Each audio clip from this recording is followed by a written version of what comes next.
우리가 세상을 살아가다 보면 내가 생각한 대로 또 내가 계획한 대로 되지 않을 때가 더 많다는 것을 우리는 깨닫게 됩니다. 어렸을 때 철이 없을 때는 다 내 마음대로 하고 싶고 또 내가 원하는 대로 계획한 대로 할 수 있다고 자신만만하게 또 꿈을 가지고 희망을 가지고 살아갑니다. 그러다가 나이가 들고 성인이 되고 자기가 자기 인생에 책임을 져야 할 때가 되면 그때부터 깨닫기 시작합니다. 세상의 모든 일이 만만치 않구나. 또 내가 아무리 하고자 해도 할 수 없는 일들이 이렇게 많구나 하는 것들을 우리가 느끼게 되고 경험하게 됩니다. 그럼에도 불구하고 우리는 오늘도 또 내일도 끊임없이 내 생각 또 내가 가진 계획, 내가 원하는 바람과 소원이 이루어질 수 있다고 하는 믿음과 소망과 희망을 가지고 살아가고 있습니다. 이것은 아마 인간에게 있어서 가장 큰 삶의 원동력이 되는 것입니다. 또 인간이 이 세상의 삶을 살아가는 그런 살아있는 이유가 될 수 있는 것입니다. 밥은 못 먹어도 또 비록 밥은 굶어도 살 수 있지만 꿈이 없이 희망이 없이는 살 수가 없는 것입니다. 이것은 하나님께서 우리 인간에게 주신 가장 큰 선물이요 축복이라고 할 수 있어요. 다른 피조물들과 다른 세상의 모든 살아있는 것들에게는 구체적인 자기들의 계획이 있을 수 없습니다. 그저 하루하루 주어진 시간 상황 속에서 생존하고 그 환경에 맞게 맞추어 살아가는, 거기에 극대화시키는 자기의 삶의 목적이 있다고 한다면 우리 인간은 그것을 뛰어넘습니다. 단순히 내가 존재하고 생명을 유지하고 살아있는 것만으로는 우리는 삶의 의미를 발견하지 못하고 또 살아있는 이유를 확인할 수가 없는 거죠. 비록 내가 처해 있는 곳이 어떤 상황이든 내가 있는 곳이 어떤 곳이라 할지라도 내가 꿈꾸고 바라고 원하는 것들을 향해서 나아가는 것이 바로 우리의 인간의 본능이라는 것이죠. 이것은 하나님이 우리 가운데 심어주신 인간만이 가지고 있는 가장 큰 특권이요 또 특징이라고 할 수 있습니다. 그런데 우리는 이러한 내 인생의 모든 계획과 소망과 소원과 뜻이 이루어지기 위해서 우리의 계획만 바라보고 또 나의 소망과 꿈과 희망만 바라본다고 해서 그것이 이루어지는 것이 아닙니다. 설령 이루어졌다고 해도 그것이 우리 인생을 만족하게 하고 또 내 삶의 모든 삶의 목적과 의미를 충족시켜주는 이유가 될 수 없습니다. 우리는 지금까지 인류의 역사 가운데 많은 사람들을 통해서 그들이 아무리 성공하고 또 자기가 원하고 자기가 쫓고 있는 꿈을 이루고 소원을 이루었다 할지라도 자기 속에 있는 공허함, 자기 마음속에 왠지 모를 채워지지 않는 그 마음의 한 부분이 있다는 것을 그들은 다 이야기하고 우리는 그걸 알고 있습니다.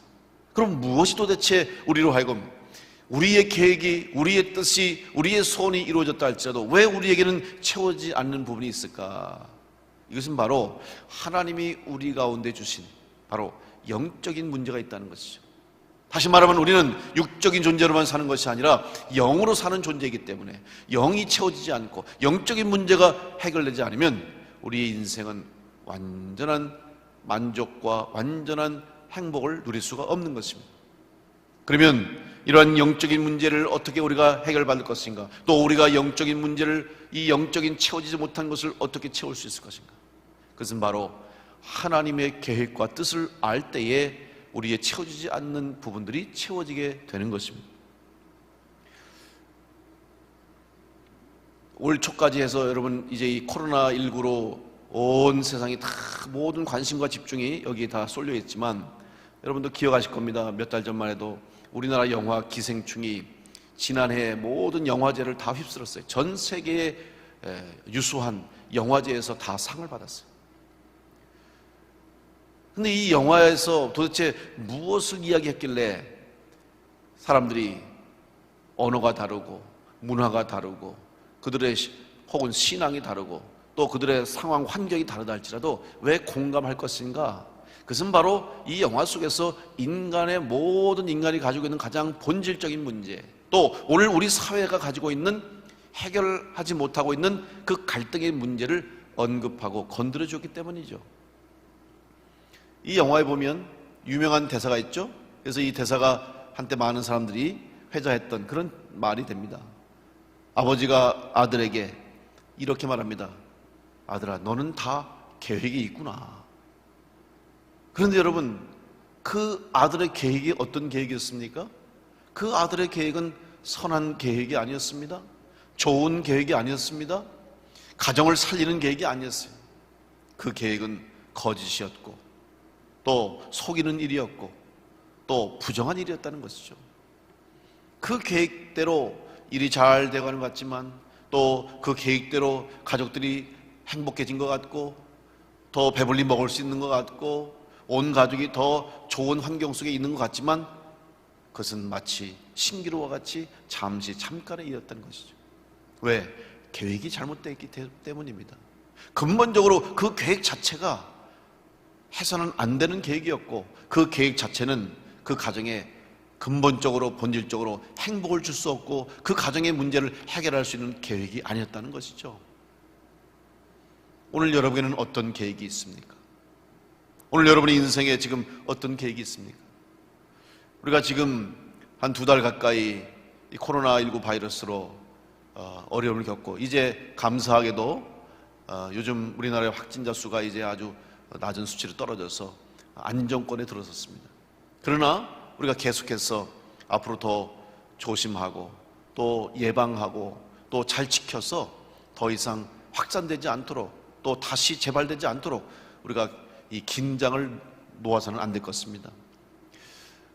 근데 여러분, 이 코로나19 바이러스로 인해서 어떤 일이 우리가 일어났습니까? 어떤 경험을 하고 있습니까? 우리가 계획한 것을 하나도 하지 못해요. 우리나라뿐만이 아니라 전 세계가 지금 계획했던 일들, 또 미리 다 예상하고 또 어떤 일을 하려고 준비를 했고, 모임이나 행사나 모든 일들을 다 계획했는데, 심지어 우리의 생업과 우리의 일조차도 할 수 없는 상황에 빠지게 됐어요. 계획한 것이 다 어그러지고 하나도 할 수 없는, 아무것도 할 수 없는 상태까지 이르게 된 것이죠. 이거 하나만 보더라도 오늘 우리들의 계획이, 또 우리가 하고자 하는 일들이 얼마나 한계가 있다는 것을 알게 되죠. 질병 하나, 바이러스 하나가 전 세계 우리 온 나라에 전염이 되니까 꼼짝없이 아무것도 못하는, 우리가 세우는 계획을 앞에 놓고 또 어떤 일을 계획하기에 앞서서 먼저 우리가 할 일은 우리의 계획을 이루기 위해서 집중하고 나의 계획을 이루기 위해서 열심히 하는 것 중요한 문제입니다. 그러나 그보다 앞서서 더 중요한 것은 내 계획이 정말 하나님 보시기에, 하나님 앞에 설 때 하나님이 이 내 생각과 또 나의 뜻과 나의 계획을 어떻게 보실 것인가? 다시 말하면 하나님의 계획에 합한 것인가, 하나님의 뜻에 합한 것인가를 먼저 물어야 될 것입니다. 동시에 우리는 우선적으로 나의 계획과 나의 뜻과 꿈과 소망을 가지기 전에 먼저 하나님의 계획이 무엇인가를 알고, 하나님의 계획과 하나님의 뜻에 합당한 내 인생의 계획, 꿈, 희망, 소망을 품을 때 나의 계획한 일들을 통해서 하나님의 역사하심과 하나님의 계획이 이 땅 가운데 이루어지는 그런 은혜를 누리게 될 것입니다. 먼저 우리는 하나님의 계획을 먼저 알고 그 하나님의 계획 안에서 행하는 자들이 될 때 우리가 세운 일들, 계획, 소원, 희망, 꿈들이 이루어짐과 동시에 우리에게는 복이 되어 우리에게는 축복이 되지만 하나님께는 영광이 될 수 있는 우리의 복된 인생이 될 줄로 믿습니다. 오늘 여러분의 계획이 하나님이 보실 때 기뻐할 수 있는 하나님의 계획이 될 수 있고, 여러분이 소원하고 여러분이 계획하는 모든 일들이 하나님의 계획 안에서 이룰 수 있는 복된 일들과 계획들이 될 수 있기를 간절히 축원합니다. 그렇다면 오늘 우리가 어떻게 해야 하나님의 뜻과 하나님의 계획을 이루어갈 수 있는 우리들의 일과 우리들의 삶과 신앙이 될 것인가? 오늘 이 에스겔 선지자의 말씀을 통해서, 에스겔 선지자를 통해서 주신 예루살렘 백성을 향한 하나님의 말씀을 통해서 우리는 하나님의 계획, 하심에 의해 살아가는 삶이 무엇인가를 깨달아 알 수 있습니다. 첫째로 먼저 하나님은 오늘 예루살렘 백성을 향해서 지금 그들의 모든 계획이 어그러지고 그들의 뜻과 그들의 소원과 그들의 삶이 다 엉망이 됐을 때에 하나님 그들에게 먼저 회복하신다고 하는 은혜를 허락해 주셨어요. 회복해 하신다고 하는 은혜를 주셨다는 사실이죠. 여러분, 은혜는 누려야 될 줄로 믿습니다. 은혜를 거부하지 마십시오. 하나님의 복을 거부하지 마십시오. 은혜는 누려야 될 줄로 믿습니다. 어린아이들이 명절 때 옛날에 보면 세배를 해요. 세배를 하죠. 요즘은 참 세배 다니는 것이 이제는 뭐 흔치 않았습니다만 제가 어렸을 때만 해도 세배를 했어요. 그리고 어르신 찾아가서 인사도 하고 선생님께 가서 인사하고 그랬거든요. 그래서 명절 때 되거나 혹은 집안에 어떤 일이 있을 때 집안 어르신들 모이면 절을 하잖아요. 인사를 하고 세배를 해요. 그러면 용돈을 주시거든요. 그러면 그때 그걸 기쁘게 받아야 돼요. 기특해서 또 오랜만에 만났으니까 또 선물로 이렇게 세뱃값을 주고 용돈을 주잖아요. 그러면 절하고 나서 세배하고 나서 감사합니다 하고 그걸 받는 거예요. 그런데 세배를 하고 절을 했는데 그걸 어른이 줬어요. 그런데 정색을 하고 그런 거 안 받겠다고, 내가 이걸 왜 받냐고, 그런 아이 있습니까? 그러면 아마 준 어른도 겸연쩍어하고 오히려 줄 생각이 싹 사라질 거예요. 기쁨으로, 감사함으로 너무 좋아하면서 오히려 받고 그냥 기뻐할 때 주신 사람, 주신 분도 행복하고 받는 아이는 더 행복한 거죠. 오늘 하나님은 우리에게 은혜를 주시길 원하시고 지금도 오늘 우리를 향해서 하나님이 은혜를 허락해 주실 줄로 믿습니다. 여러분, 기쁨으로 받으셔야 돼요. 누릴 줄 아는 자가 돼요. 누릴 수 있어야 돼요. 이 누리지 못하는 게 얼마나 큰 불행입니까? 올 봄 여러분 정말 어떻게 봄이 갔는지 정신이 없죠. 또 요즘 따라 이렇게 날씨가 이렇게 바람이 막 불고 강풍이 불고 또 그냥 날씨가 추워져서 아마 오늘 내일도 좀 쌀쌀하다는데 이런 감기 조심하죠. 그런데 지난주, 지지난주 사실 지난 한 달여 이제 계절이 바뀌는 과정에 꽃놀이를 못 갔잖아요. 심지어 어떤 시에서 또 군에서는 이 축제를 준비했어요. 예를 들면 벚꽃 축제, 또 튤립 축제. 그래서 다 미리 심어놓고. 그런데 여러분도 그런 거 느끼셨나요? 올해따라 왜 이렇게 꽃이 이쁜가요? 올해따라 벚꽃이 얼마나 활짝 폈는지, 얼마나 꽃이 이쁜지. 그런데 막 그 튤립 피면은 사람들이 오니까 그냥 튤립 몽우리가 얼마나 탐스럽게 올라오는데 가서 다 똑똑 꺾고 있더라고. 뉴스를 보니까 얼마나 안타까운지. 그 예쁜 꽃을 고생해서 작년에 심어놓고 관리했는데 그걸 다 꺾어요. 못 보게 하려고, 사람들 못 오게 하려고. 올 한 해 봄을 지나면서 우리가 그동안 보았던 꽃이 이렇게 아름답고 또 계절의 변화가, 이 아름다움, 하나님 주신 자연들이 이렇게 소중하구나, 이렇게 아름답구나 새삼 느끼게 된 것 같아요. 은혜를 누려야 되는데 누리지 못하고 은혜로 받지 못하면 불행한 삶이 될 수밖에 없어요. 오늘 에스겔서 11장 16절 말씀에 보면 그런즉 너는 말하기를 주 여호와의 말씀에 내가 비록 그들을 멀리 이방인 가운데로 쫓아내어 여러 나라에 흩었으나 그들이 도달한 나라들에서 내가 잠깐 그들에게 성소가 되리라 하셨다. 여러분, 지금 예루살렘 백성은 포로로 다 잡혀간 거예요. 북이스라엘 이미 멸망했고 남유다 백성들도 다 바벨론 포로로 끌려가서 고생하고 있고, 거기 이제 예루살렘에 남아있는 그 사람들, 포로로 끌려간 사람도 고생이요 고통이요 힘들고 남아있는 자들도 비참하게 어렵게 살아가는 거죠. 그런데 지금 포로로 잡혀가 있는 사람들에게 잠깐 예배할 수 있는 성소를 주셨고 그곳에서도 예배할 수 있는 은혜를 주셨다는 사실이죠. 여러분, 이것이 무슨 의미합니까? 비록 그들의 몸은 포로로 잡혀가 있고 멀리 타국에 가서 고생하고 고통 속에 있지만 그럼에도 불구하고 하나님께서는 그들 가운데서 예배할 수 있도록 하나님이 임재하시는 곳을 허락하여 주셔서 성소를 마련하여 그곳에서 하나님 앞에 예배할 수 있는 은혜를 주셨다는 것이죠. 그 은혜가 있기 때문에 그들은 그곳에서 다시 조국으로 돌아갈 수 있는 꿈, 예루살렘 성전에서 하나님 앞에 예배할 수 있다고 하는 희망을 갖게 되었던 것입니다. 이것이 은혜예요. 만약 근데 그곳에서 우리가 이런 데서 예배 드릴 수 있냐? 아니, 예루살렘의 그 화려한 성전에서 예배 드려야지, 하나님 계신 예루살렘에서 예배 드려야지, 이게 뭐냐? 나는 예배 안 하겠다. 이런 데서 예배해서 뭐하냐? 그런 사람은 예배에 참여할 수도 없고 예배의 자리에 나올 수도 없고 하나님의 은혜를 경험할 수가 없는 것이죠. 우리는 이번에 코로나19 바이러스로 영상 예배라고 하는 사상 초유의 예배를 지금 우리나라에서 이렇게 드리고 있어요.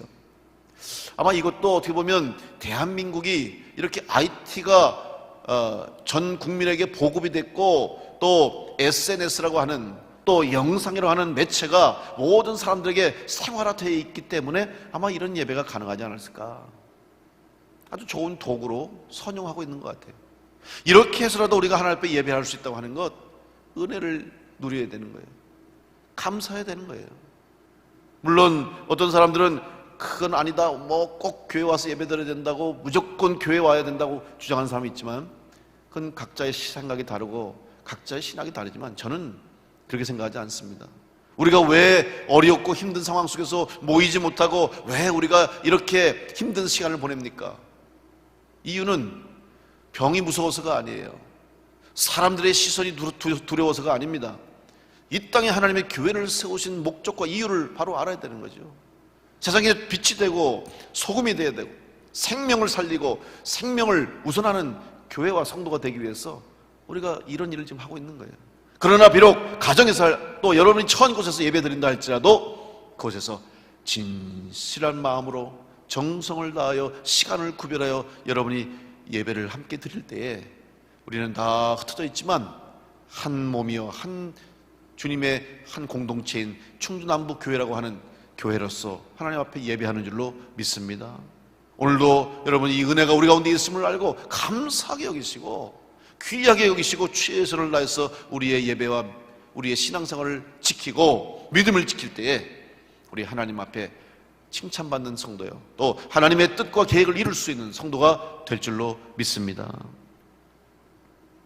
로마서 5장 20절로 21절 말씀 보면 율법이 들어온 것은 범죄를 더하게 하려 함이라. 그러나 죄가 더한 곳에 은혜가 더욱 넘쳤나니 이는 죄가 사망 안에서 왕노릇한 것 같이 은혜도 또한 의로 말미암아 왕노릇하여 우리 주 예수 그리스도로 말미암아 영생에 이르게 하려 함이니라. 여러분, 절망의 자리에서도 우리는 은혜를 경험할 수 있어요. 죄가 있는 자리에서도 우리는 하나님의 은혜를 경험할 수 있어요. 이것이 바로 믿음이 있는 자예요.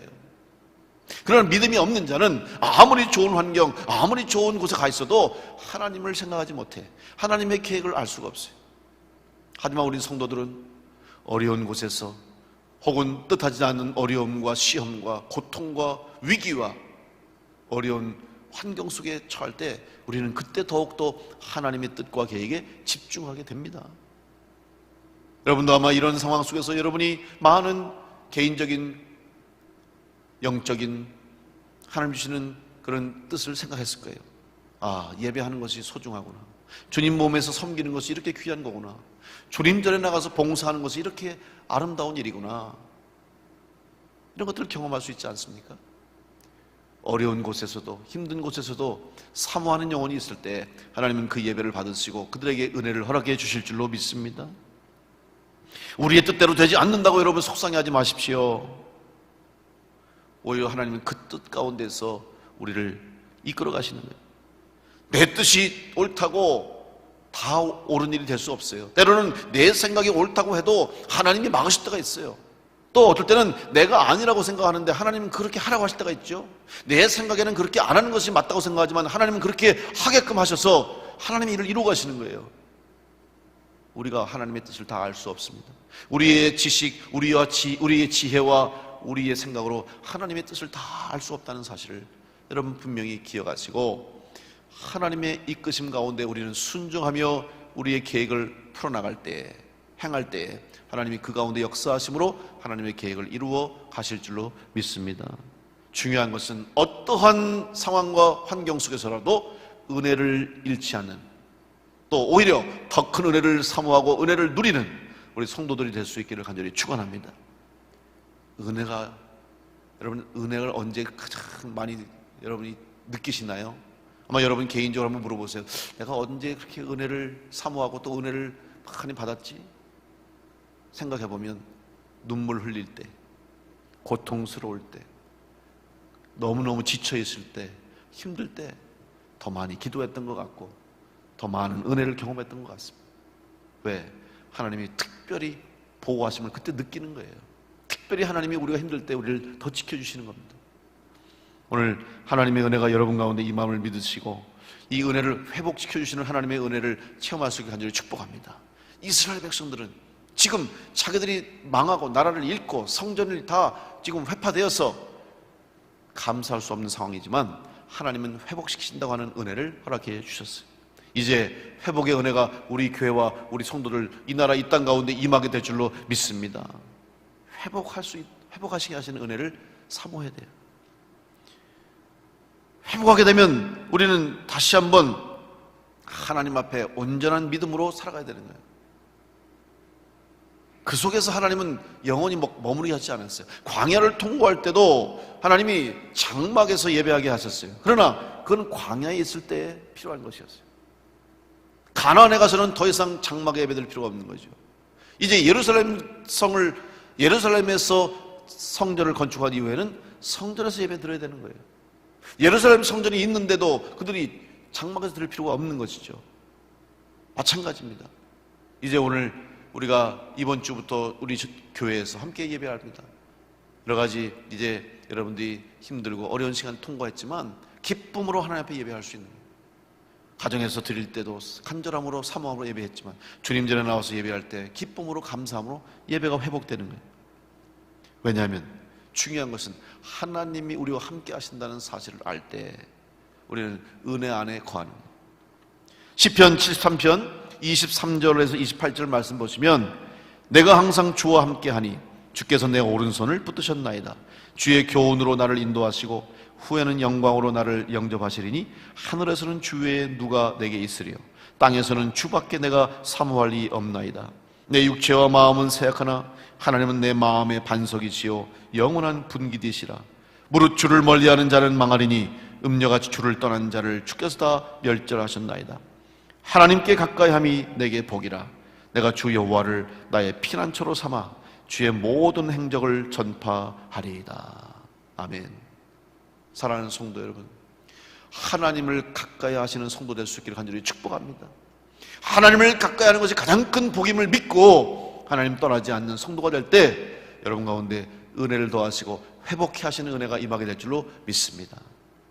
회복시켜 주세요. 반드시 지금 이 어려운 시기 여러분 개인적으로 가정적으로 사업적으로 직장 여러 가지 면에서 힘들고 어려운 시간들 보내고 계시겠지만 여러분 하나님은 회복하게 하실 뿐만 아니라 이후로 더 큰 계획을 이루시고 더 큰 역사를 나타내실 하나님이심을 믿으시고 은혜를 사모하고 회복해 하시는 은혜를 기대하는 성도들 되시기를 간절히 축복합니다. 그 이유는 바로 내 혼자가 아니라 하나님이 나와 함께 하시고 주님이 나와 함께 하시기 때문이에요. 마태복음 28장 20절 말씀에도 볼지어다 내가 세상 끝날까지 너희와 항상 함께 있으리라. 이 말씀 때문에 제자들이 성령 받고 능력 받아서 사명 감당했어요. 이 말씀 때문에 오늘 우리도 이 땅 가운데서 주님의 사명을 감당하는 것이고 바로 이 말씀 때문에 오늘도 우리 교회가 서 있는 거예요. 여러분 혼자 계신 게 아닙니다. 여러분 혼자가 아닙니다. 하나님이 함께 하시고 주님이 함께 하심을 믿으시고 주님이 주시는 은혜를 마음껏 누리고 또 회복해 하시는 은혜를 누리는 복된 성도들 될 수 있기를 간절히 축원합니다.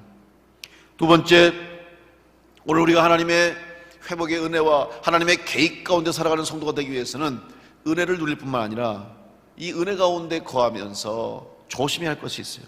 그것은 바로 교만의 옷을 버려야 한다는 사실이죠. 교만해서는 안 된다는 거예요. 지금 예루살렘에 남은 이스라엘 백성들이 한 가지 착각한 일이 있었어요. 그게 뭐냐면 나라가 망했습니다. 바벨론 포로로 끌어갔어요. 그리고 예루살렘 성이 다 무너지고 삶의 환경과 형편이 너무 힘들죠. 그런데 지금 거기 남아있는 사람들은 그래도 우리는 이곳에 여기 남아 지켰다. 여기서 성전을 지켰다, 여기서 이 자리를 내 고향을 지키고 있다, 이런 생각이 있었을 거예요. 물론 여러 가지 생각이 다르고 또 계획이 있었기 때문에 남아 있었겠지만, 그러나 중요한 것은 그곳에 있다고 해서, 남아 있다고 해서 그들이 다른 백성들과 다르지 않았다는 사실이죠. 자기들 생각에는 잡혀간 사람들, 그리고 또 이곳에 있으면서 죽은 사람들 말고 살아남은 우리들은 무언가 다르지 않을까 생각할 수 있었을 거예요. 물론 하나님의 뜻과 섭리가 있었기 때문에 그곳에 살아남을 수 있었겠죠. 그러나 그렇다고 해서 그들이 다른 사람들과는 구별된 것이 아니라 하나님의 계획 안에 있다는 것 뿐이지, 영적 교만을 가져서는 안 돼요. 다른 사람을 무시하고 다른 사람들과는 다르다고 하는 차별성 때문에 스스로가 영적 교만에 빠져서는 안 된다는 것을 오늘 하나님 분명히 말씀해 주셨어요. 갈라디아서 6장 7절에도 보면 스스로 속이지 말라, 하나님은 업심여김을 받지 아니하시나니 사람이 무엇으로 심든지 그대로 거두리라. 여러분, 하나님 앞에 우리가 우리의 것을 내세울 수가 없어요. 우리는 있는 그대로 나오는 거예요. 결국 이스라엘 백성, 유다 백성들은 자기들의 한 일과 자기들이 하나님 앞에서 범한 범죄로 인해서 다 망하고 다 죽임을 당하고 심판을 받은 것뿐이에요. 살아남았다고 해서 그들이 다른 것은 아니라는 사실. 우쭐할 필요가 없어요. 우월의식을 가질 필요가 없어요.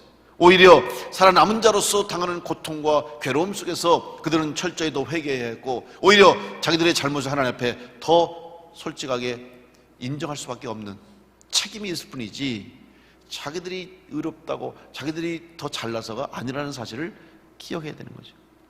그런데 그들은 생각하는 거예요. 하나님은 여전히 성소에 계시고 여전히 하나님의 성전은 예루살렘에 있고, 그러니 우리가 비록 바벨론의 침입을 받기는 했지만, 그것도 2번에 걸쳐서 침입을 받기는 했지만, 이제는 하나님의 진노가 떠나갔고 우리는 이 예루살렘 성전과 함께 영원히 멸망하지 않을 것이다. 우리는 이제 정말 다른 모든 어떤 사람보다도 축복받은 인생이다, 이렇게 생각했던 것이죠. 인간으로서 그렇게 생각할 수 있겠지만 아닙니다. 이런 위험한 태도 아니에요. 오늘 15절 말씀에 보면 이렇게 말씀하고 있죠. 인자야, 너희는 여호와에게서 멀리 떠나라. 이 땅은 우리에게 주어 기업이 되게 하신 것이라 하였나니.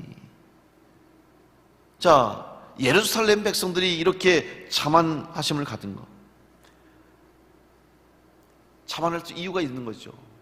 근데 그것을 가지고 착각해서는 안 돼요. 하나님의 계획 속에 있었던 것뿐이지 자기들의 의로움이 아니에요. 자기들의 의로 이루어진 것이 아니라는 사실을 그들은 기억했어야 합니다.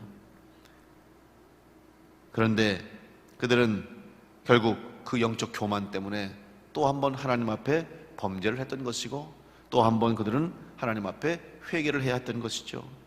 오늘 여러분, 우리가 믿음 생활하면서 신앙생활 하면서 꼭 기억해야 할 것은 이 영적 교만에 빠지지 않도록 교만함을 버려야 되는 거예요. 요즘 같은 때로 비유를 하자면, 이런 때에도 우리 교회는 예배를 드렸다, 우리는 교회 와서 예배를 드렸다, 그러니까 그렇지 않은 교회보다 우리가 더 낫다, 내 신앙이 더 낫다, 그런 잘못된 생각, 그런 교만은 버려야 되는 거예요. 있는 자리에서 그 예배와 또 그 예배가 정말 하나님 받으신 예배가 돼야 되는 거죠. 오히려 주일날 예배 드린다고 모여가지고 정부나 또 많은 사람들이 염려가 되고 누를 끼치게 하면서 기독교 이름, 교회 이름을 욕되게 하는 사람들, 그렇게 모여서 예배하면 정말 하나님 받으실까? 저는 그렇지 않다고 생각해요. 자기 개인적으로는 만족할지 모르지만, 자기들 개인적으로는, 그 교회적으로는 자기 스스로들 의롭다고 생각할지 모르지만, 정말 그것이 교회다운 일일까요? 세상 속에서 교회가 취할 모습일까요? 아닙니다. 그것 때문에 오히려 오히려 더 많은 교회들이 얼마나 피해를 입고 선한 그리스도인들이 얼마나 세상 가운데서 어려움을 당합니까? 그걸 생각하면 그렇게 행동하면 안 되는 거예요. 영적 교만을 버려야 되는 거예요. 오늘 이것이 여러분 남의 일이 아니고 오늘 우리의 신앙을 한번, 여러분의 신앙을 한번 돌아보십시오. 혹시 내가 신앙생활 하면서 스스로 영적으로 교만함 속에 빠져지지 않은가? 모든 걸 내려놓고 교만한 것을 다 내려놓고 우리는 모두 다 하나님 앞에 부끄러운 인생이요, 연약한 인생이요, 어리석은 인생임을 고백할 때 하나님의 은혜가 임하시고 하나님 우리 가운데 역사하셔서 하나님의 뜻과 계획을 이루어 가실 줄로 믿습니다. 교만을 버리고 겸손한 마음으로 주님 앞에 나와 예배하는 여러분 될 수 있기를 간절히 축원합니다. 세 번째, 마지막으로 오늘 하나님께서 뜻하신 계획대로 이루어가는 삶 속에 살아가는 성도가 되기 위해서는 이제 회복하게 하셨죠. 그리고 또 우리로 하여금 영적 교만을 벗어버리고 이제 낮아지게 하셨죠. 그러면 어떻게 되느냐? 밑바닥으로 떨어뜨리게 하신 것이 하나님의 목적이 아니에요. 망하게 하신 것이 하나님의 목적이 아니에요. 철저하게 내 자신의 부족함과 한계를 느끼게 하신 것으로 끝나기 위한 것이 하나님의 뜻이 아니었습니다. 이제 거기부터 다시 시작하는 거예요. 새 은혜를 주시고 새 영을 허락해 주시는 거죠. 육적인 사람에서 영적인 사람으로 변화되는 것이요, 새로운 출발이죠. 그동안 나의 욕심과 나의 꿈과 나의 계획을 쫓아왔다면 이제부터는 하나님의 뜻과 계획을 앞세워 살아가는 인생이 될 때 우리가 하나님이 허락하신 은혜 가운데 살아가게 되는 것이죠.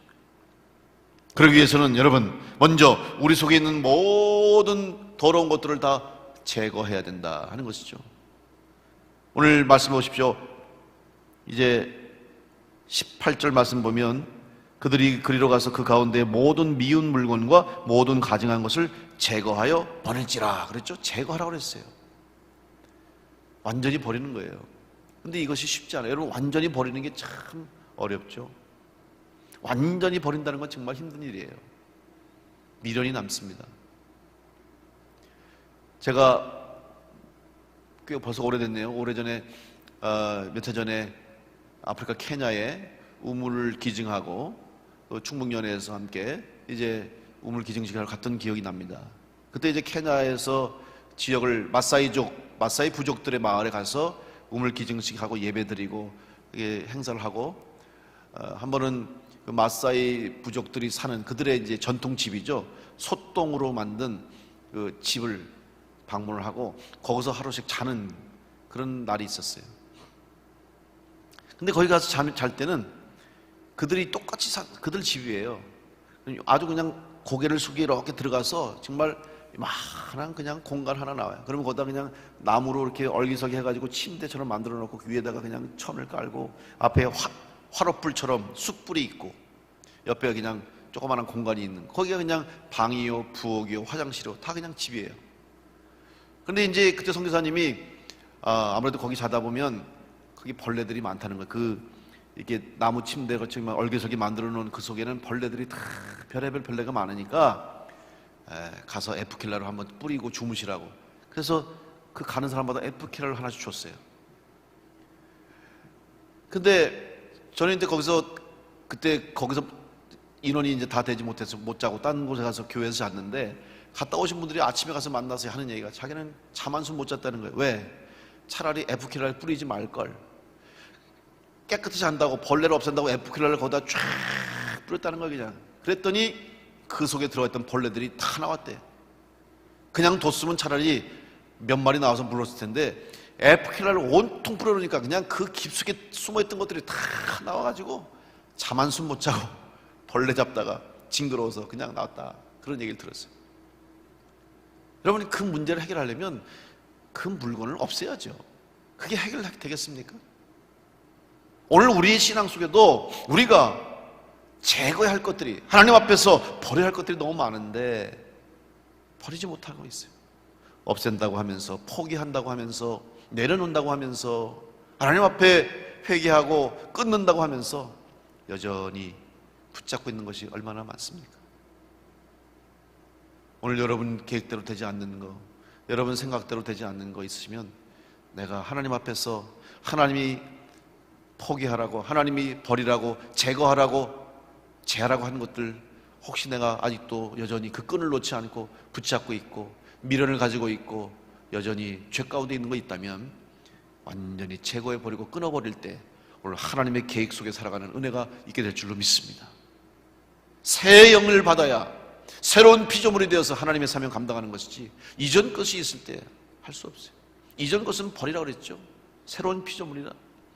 광야에서 살았던 이스라엘 백성들이 이제 광야의 것은 버려야 되는 거예요. 가나안에 가서는 가나안의 방식대로 살아야 되는 거예요. 그래서 결국 1세대들이 못 들어갔잖아요. 하나님이 왜 광야에서 40년 동안 훈련시킨 게 뭐냐? 가나안 땅에 들어가서는 하나님의 새로운 방법이, 새로운 계획이 있었던 것이에요. 그래서 새 하나님의 종인 여호수아를 세우시고 그들이 그곳에 들어가서 가나안을 점령하게 된 것처럼, 오늘 여러분, 우리의 생각과 우리의 삶의 방식이 여전히 육에 속한 방법, 세상에 속한 방법을 가지고서는 하나님의 영적인 사람으로 승리할 수 없다는 사실을 기억하시고, 오늘 이제 멸망 가운데 있는 이스라엘 유대 백성들에게 하나님께서 허락하신 말씀, 에스겔 선지자를 통해서 회복하게 하시고 다시 그 성을 건축하게 하시고 성전을 회복시킨다는 말씀을 주시면서 먼저 해야 할 일이 뭐냐? 결국 이전 것은 버리는 거예요. 예전의 생각, 예전의 신앙, 또 예전에 잘못된 우월의식들, 교만들 다 내려놓고 새로운 몸과 마음과 영이 그들 가운데 임할 때에 하나님이 주시는 온전한 하나님의 백성으로 다시 살아날 수 있다는 말씀을 주신 것입니다. 에스겔서 오늘 11장 19절 말씀에 그 속에 새 영을 주며 그 몸에서 돌 같은 마음을 제거하고 살처럼 부드러운 마음을 준다. 여러분, 제거할 건 제거하고 새로 얻을 건 얻을 수 있어야 돼요. 에스겔 36장 26절 27절 말씀에도 또 새 영을 너희 속에 두고 새 마음을 너희에게 주되 너희 육신에서 굳은 마음을 제거하고 부드러운 마음을 줄 것이며 또 내 영을 너희 속에 두어 너희로 내 율례를 행하게 하리니 너희가 내 규례를 지켜 행할지라. 거듭거듭 에스겔 선지자가 반복하는 건 뭐예요? 새 존재로 새 영을 받으라는 것이죠. 그러기 위해서는 너희 속에 새 마음, 굳은 것 제거해버리고 이전 것은 버리고 새로운 마음을 품으라고 말씀을 하고 있습니다. 오늘 여러분, 오늘 우리들이 다시 한번 하나님 앞에서, 우리 충주남부교회가, 성도 여러분이 하나님 앞에서 다시 한번 새로운 하나님의 뜻을 이루어가는, 또 앞으로 다가올 새로운 시대 가운데 하나님의 일을 감당하기 위해서 하나님의 계획 속에서 살아가는 성도와 교회가 되기 위해서 여러분 다시 한번 새 마음을 품고 또 새 각오와 새 다짐을 하고 하나님 앞에 충성된 마음으로 가지고 몸으로 나올 때에 여러분을 통해서, 우리 교회를 통해서 하나님의 뜻과 계획이 이루어질 줄로 믿습니다. 그러기 위해서는 오늘 우리 가운데 오늘 말씀처럼 19절 말씀에 한 마음을 줬다. 여러분, 하나님 우리에게 한 마음을 주셨어요. 두 마음이 아닙니다. 한 마음을 주셨어요. 이 한 마음이 뭔지 아십니까? 이 한 마음이라는 것은 하나된 마음일 뿐만 아니라 NIV 영어 성경에 보면 이 한 마음을 one heart라고 하지 않았어요. 뭐라고 번역했냐면 undivided heart. 여러분, undivided라고 하는 말은 뭐냐면 divide가 나눠지다는 뜻이에요. 분리하다. 근데 undivided는 나눠지지 않았다는 뜻이죠. 다시 말하면 우리의 마음이 분리되지 않고 분열되지 않고 나눠지지 않은 하나의 마음으로 모여 있을 때, 하나의 마음으로 뭉칠 때에 하나님이 우리 교회를 통해서, 여러분 통해서 하나님의 뜻을 이루어 주신다는 말씀인 줄로 믿습니다. 교회는 절대로 분열되면 안 돼요. 교회는 절대로 갈라지면 안 돼요. 교회가 흩어지면, 성도들의 마음이 다 나눠지면 안 돼요. 한 마음을 품고 한 하나님, 한 예수 그리스도, 한 성령 안에서 하나가 된 성도들이 모여서 주의 일을 감당할 때 그 교회가 하나님의 뜻과 계획을 이루는 교회가 되고 우리 교회가 하나님 앞에 영광 돌리는 교회가 될 줄로 믿습니다. 여러분, 비록 몸은 떨어져 있지만 우리의 마음은 하나로 뭉쳐진 줄로 믿습니다. 우리 모든 성도들의 마음이 하나가 돼서 하나님 앞에 예배할 때, 헌신하고 충성할 때 그 속에서 하나님의 계획이 이루어지고, 그러므로 회복하는 역사, 하나님이 채우시는 역사, 충만케 하시는 은혜가 오늘 여러분의 가정 가운데, 여러분의 삶 가운데 충만하게 임할 줄로 믿습니다. 그 은혜를 사모하시면서 여러분 다시 한번 흩어진 마음을 모으고 여러분의 계획과 여러분의 생각과 여러분이 꿈꾸는 일들을 하나님의 뜻과 계획 안에서 이루어갈 수 있도록 하나님 앞에 온전한 새로운 피조물로 새롭게 돼서 앞으로 우리 교회를 통해서 하나님이 이루실 일들을 믿음으로 함께 기도하며 마음을 하나가 되고 한 몸으로 함께 충성해서 하나님 앞에 영광 돌릴 수 있는 우리 모든 교회와 성도가 될 수 있기를 간절히 축원합니다.